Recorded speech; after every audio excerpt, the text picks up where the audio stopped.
नमस्कार विद्यार्थी मित्र मैत्रिणींनो, बुल्स अकॅडमीमध्ये आपलं सर्वांचं स्वागत आहे। या व्हिडिओमध्ये आपण जीकेचे काही प्रश्न बघणार आहोत जे 2023च्या सरळ सेवा भरतीला विचारण्यात आले आहेत आणि ते इतर सरळ सेवा भरतीला तुम्हाला ते उपयोगात येऊ शकतात। चला तर बघा प्रश्न आहे, खालीलपैकी कोणती 2020-21 मधील महाराष्ट्रातील सर्वात मूल्यवान किरकोळ वन उपज आहे?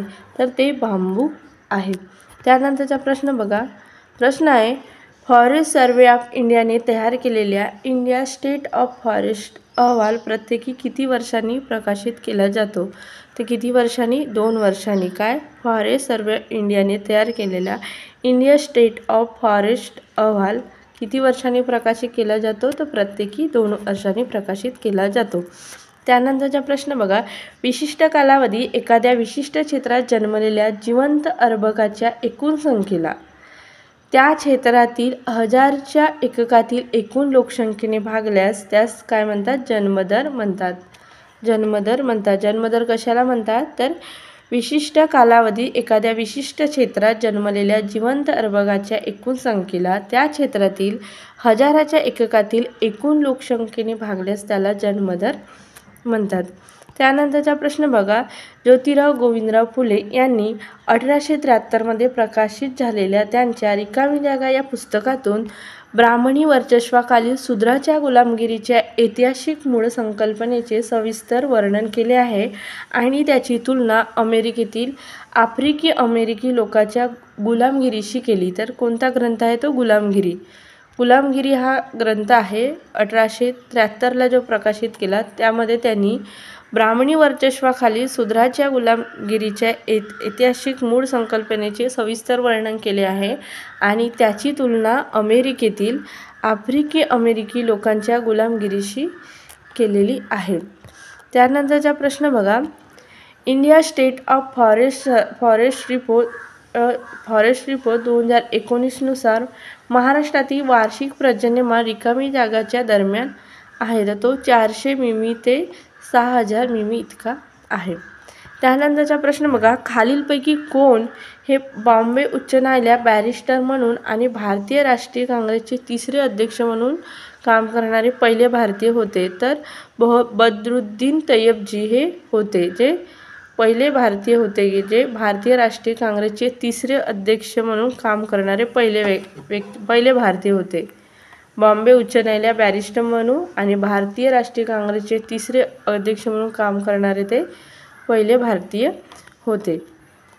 त्यानंतरचा प्रश्न बघा, India state of forest report 2021 नुसार अरुणाचल प्रदेशातील कोणत्या व्याघ्र प्रकल्पात सर्वाधिक विशाल वनाच्छादित क्षेत्र आहे? तर पाके व्याघ्र प्रकल्प आहे। आपल्याला असाही प्रश्न येऊ शकतो दुसऱ्या एक्झामला की पाके व्याघ्र प्रकल्प कोणत्या राज्यात आहे? तो कुठं आहे? अरुणाचल प्रदेश या राज्यामध्ये आहे। सर्वाधिक म्हणजे विशाल वनाच्छादित क्षेत्र आहे हे। त्यानंतरचा प्रश्न आहे, प्रश्न बघा, आदिम समाजातील व्यापाराच्या प्रारंभिक स्वरूपाला काय म्हणतात ज्यामध्ये वस्तूची थेट देवाणघेवाण असते? तर वस्तू विनिमय प्रणाली म्हणतात। त्याला काय म्हणतात? वस्तू विनिमय प्रणाली म्हणतात। काय? कोणतं समाज? आदिम समाजातील व्यापाराच्या प्रारंभिक स्वरूपाला काय म्हणतात? ज्यामध्ये वस्तूची थेट देवाणघेवाण होते त्याला वस्तू विनिमय प्रणाली म्हणतात। त्यानंतर बघा, स्वामी दयानंद सरस्वती यांनी 1845 ते 1860 पर्यंत धार्मिक सत्याचा शोधात भारतभर प्रवास केला आणि शेवटी ते रिकामी जागा यांचे शिष्य बनले। तर ते कोणाचे शिष्य बनले? स्वामी विरजानंद यांचे शिष्य बनले। कोण?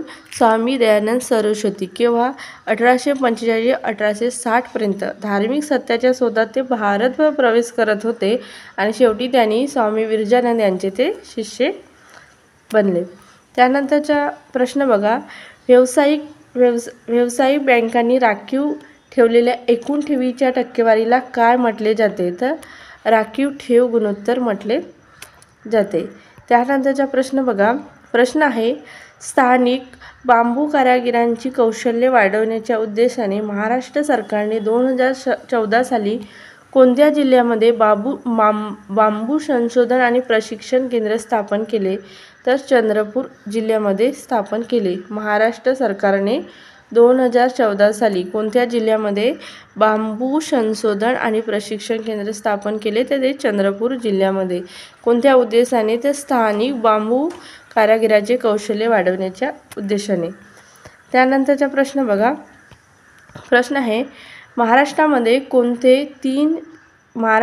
कोणते तीन भूरूपीय क्षेत्रे आहेत?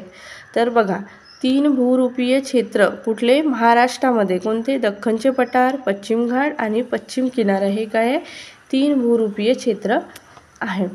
त्यानंतरचा प्रश्न बघा. भारतीय उपराष्ट्रपतीची निवड कोण करते? तर संसदेच्या दोन्ही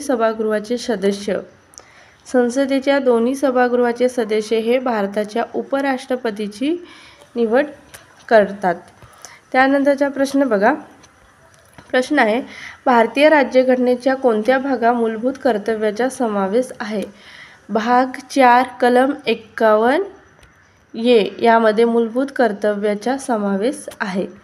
त्यानंतरचा प्रश्न बघा. खालीलपैकी कोणते सिंधू संस्कृतीचे एकमेव बंदर शहर होते? सिंधू संस्कृतीचे एकमेव बंदर शहर तर लोथल हे सिंधू संस्कृतीचे एकमेव बंदर शहर होते. जर तुम्ही या चॅनलला नवीन असाल तर चॅनलला सबस्क्राईब करा.